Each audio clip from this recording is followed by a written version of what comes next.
12 வருஷத்துக்கு அப்புறம் ஹீரோட எக்ஸ் ரிட்டர்ன் வந்துட்டா. அதுதான் பிரச்சனையானா இல்ல. இனி ஹீரோட வைஃப் அதாவது நம்ம ஹீரோயின் அப்புறம் எக்ஸ் 2 பேருமே ஒரு பார்ட்னர்ஷிப்குள்ள இறங்க போறாங்க.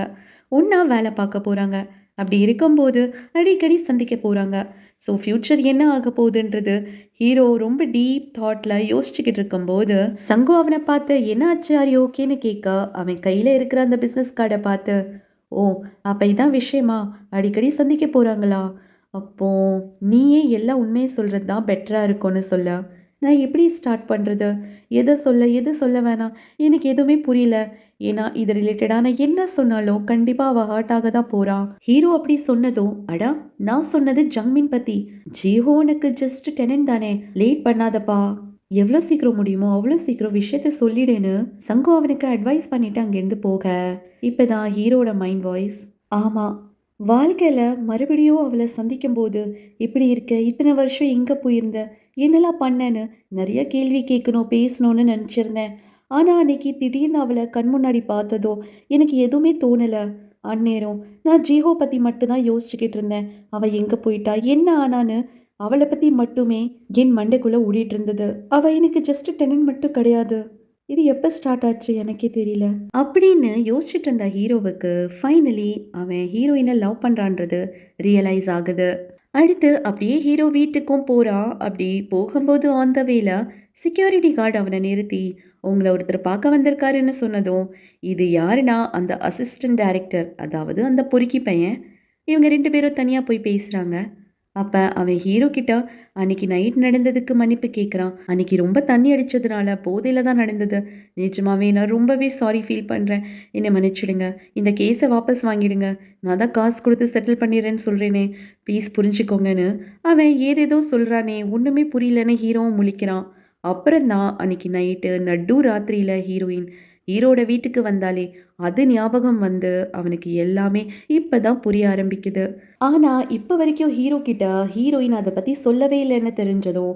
நான் உங்க பொண்டாட்டிக்கிட்டே டீல் பண்ணிக்கிறேன்னு சொல்லிட்டு இவன் நைஸா எஸ்கேப் ஆக பார்க்க இல்ல நீ டீல் பண்ண வேண்டியது என் பொண்டாட்டிக்கிட்ட இல்ல ஏன் கிட்டதான்னு சொல்லிட்டு அவனை உட்கார வைக்கிறான் அந்த பக்கம் நம்ம ஹீரோயின் ஜங்மினை தேங்க் பண்ணுறான் ஏன்னா அவள் சொன்னதால் மட்டுமே அவளுக்கு அந்த பாஸ்ட் ஸ்டோரி எல்லாமே தெரிய வந்திருக்குன்னு அப்போ ஜங்மின் என்ன கேட்குறானா ஒருவேளை இன்னமும் எனக்கு அவர் மேலே காதல் இருக்குன்னு சொன்னால் நீங்கள் என்ன பண்ணுவீங்கன்னு கேட்க நான் என்ன பண்ணுவேன் நம்ம 2 பேரும் எதிரி ஆயிடுவோம் இருந்தாலும் நான் அவருக்காக வெயிட் பண்ணுவேன்னு சொல்கிறான் ஏன் எதுக்காக இன்னும் கான்ட்ராக்சுவல் மேரேஜ் இருக்கே அதனாலயான்னு கேட்க இல்லை கல்யாணம் எப்படி நடந்தா என்ன ஆனால் ஒரு விஷயம் மட்டும் எனக்கு நல்லாவே புரிஞ்சிடுச்சு ஒருத்தரோட இதயத்தை நம்மளால் திருடவும் முடியாது எனக்கு மட்டும்தான் சொந்தம்னு சொல்லி வரமுறுத்தி நம்ம அதை பறிக்கவும் முடியாது அதனால அவரோட இதயம் என்கிட்ட வரணும்னு நான் காத்துக்கிட்டு இருப்பேன்னு சொல்கிறான் காரில் போகிற ஜங்மீன் ஹீரோயினை பற்றி தான் நினச்சிக்கிட்டு இருக்கா ட்ரூ லவ்னா என்ன இவ்வளோ அழகாக டிஃபைன் பண்ணியிருக்காளேன்னு அவளை நினச்சி பார்க்கும்போது இவளுக்கு ரொம்ப பொறாமையாக இருக்குன்னு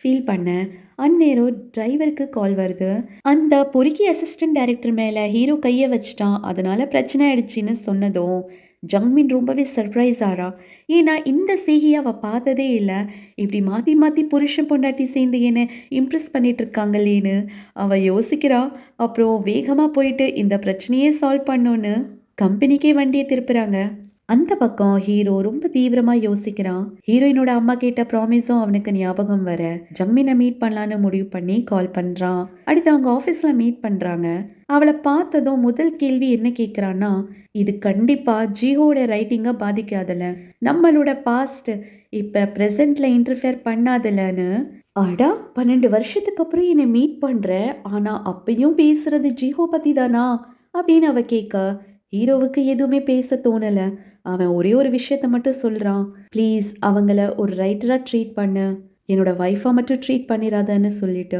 அங்கிருந்து போயிடுறான் பஸ்ஸில் வீட்டுக்கு போகிற ஹீரோ ஒரு புக்கை படிச்சுக்கிட்டு இருக்கான் இது எனக்கும் ரொம்ப பிடிச்சிருக்கு நீங்களும் கேளுங்க அதாவது நம்ம வாயிலிருந்து ஒரு வார்த்தை வெளில வருதுன்னா இன்னொருத்தரோட காதில் போய் அது இறந்து போகுமா ஆனால் சில வார்த்தைகள் மட்டும் சாகாம நம்ம இதயத்துக்குள்ளே போய் வாழ ஆரம்பிச்சிருமா அதாவது சில விஷயங்கள் நம்ம மறக்கவே மாட்டோம்ல யாராச்சும் ஏதாவது பேசுனது அது ஸோ இப்போ அவன் வீட்டுக்கு ரீச் ஆனதுக்கப்புறம் என்ன பண்ணுறான்னா, ஜங்மின் எழுதின அந்த நோட்ஸை பார்த்து, 12 வருஷமா என்னோட இதயத்தில் இந்த வரிகள் வாழ்ந்துட்டு இருந்தது.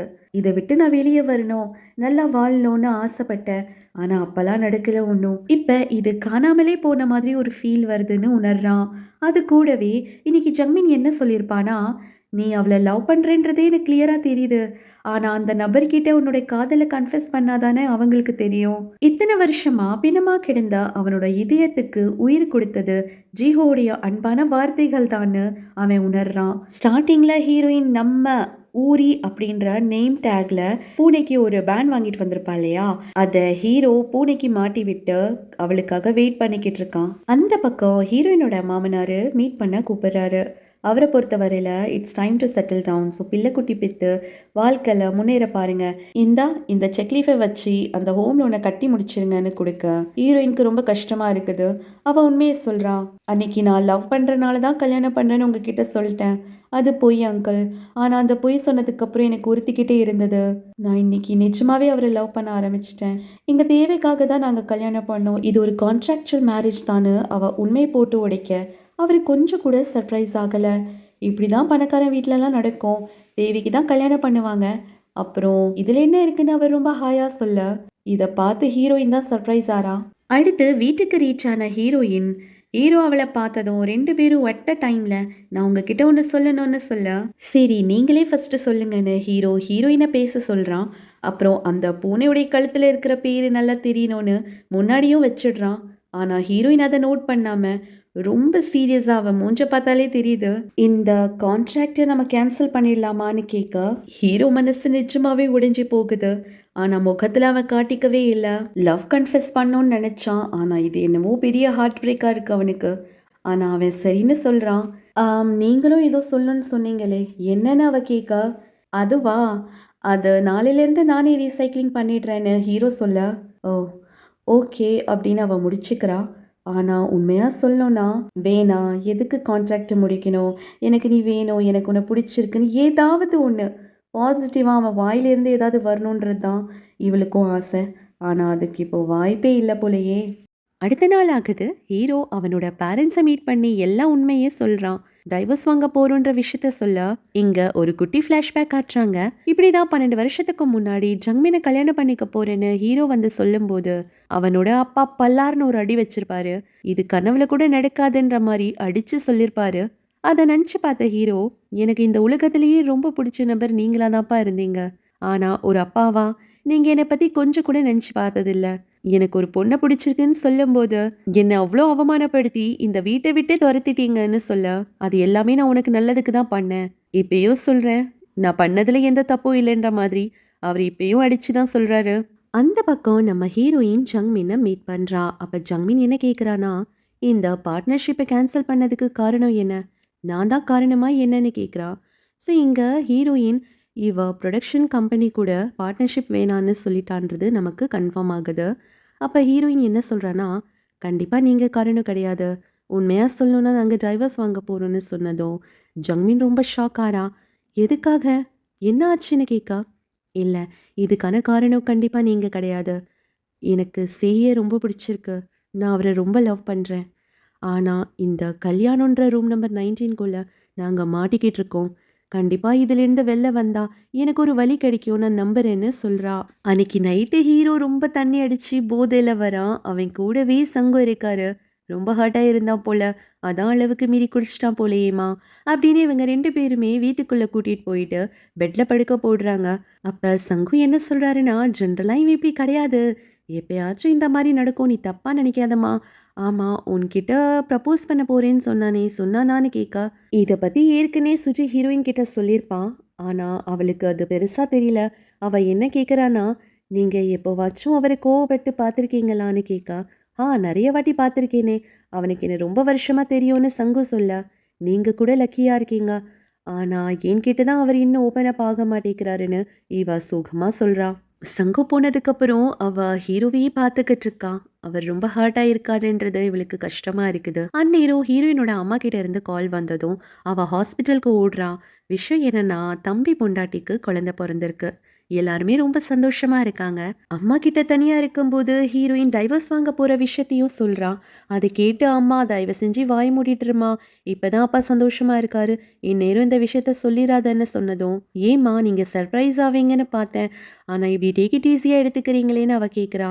அது கூடவே நீங்க எதுக்காக அப்பாவ டைவர்ஸ் பண்ணவே இல்லன்னு கேட்க, நாங்க நெறைய தடவ சண்ட போட்டுருக்கோம். இல்லன்னு சொல்லல. அத பார்த்து தான் நீங்களும் வளர்ந்துருக்கீங்க. ஆனா, நாங்க லவ் மேரேஜ் தான் பண்ணோம். 2 பேரு வீட்லயும் ஒத்துக்கல. அப்ப கட்னா இவ்வள தான் கட்டுவேன்னு ஒத்த கால்ல நின்னு என்ன கட்னாரு. இப்போ வரைக்கும் சந்தோஷமா என்ன பார்த்துக்கிறாரு. வேற என்ன வேணும் சொல்லு? அம்மாவோட பேச்ச கேட்ட ஹீரோயினுக்கு இத்தன வருஷமா இந்த ரிலேஷன்ஷிப்குள்ள இருந்த லவ்வ அவ கவனிச்சதே கிடையாதுன்றது உணர்றா. அது மட்டும் இல்லாம அம்மா மூலமா ஒரு பாடமும் கத்துக்கிறா. எந்த ஒரு ரிலேஷன்ஷிப்பும் வாழணும்னா அதுக்கு லவ் கண்டிப்பா தேவை. ஹீரோயினோட ரிலேஷன்ஷிப்குள்ள ஃபர்ஸ்ட் ஹாஃப் ஃபுல்லா மேரேஜ்லயே போயிடுச்சு. ஆனா செகண்ட் ஹாஃப் கண்டிப்பா லவ்வா தான் இருக்கணும்னு அவ கடவுள்கிட்ட வேண்டிக்கிட்டே வீட்டுக்கு போறா. அடுத்த நாள் ஆகுது. ஹீரோ எந்திரிச்சு பார்க்கறான். ஹீரோயினோட ரூம்ல யாருமே இல்ல. ஆனா அவ எல்லாத்தையும் பேக் பண்ணி வச்சிருக்கான்றது பார்க்கறான். நம்ம ஹீரோயின் மாமியார் கூப்பிட்டுருக்காங்கன்னு மீட் பண்ண போயிருக்கா. அவங்க என்னன்னா கல்யாணம்னா அப்படிதான்ப்பா இருக்கும்.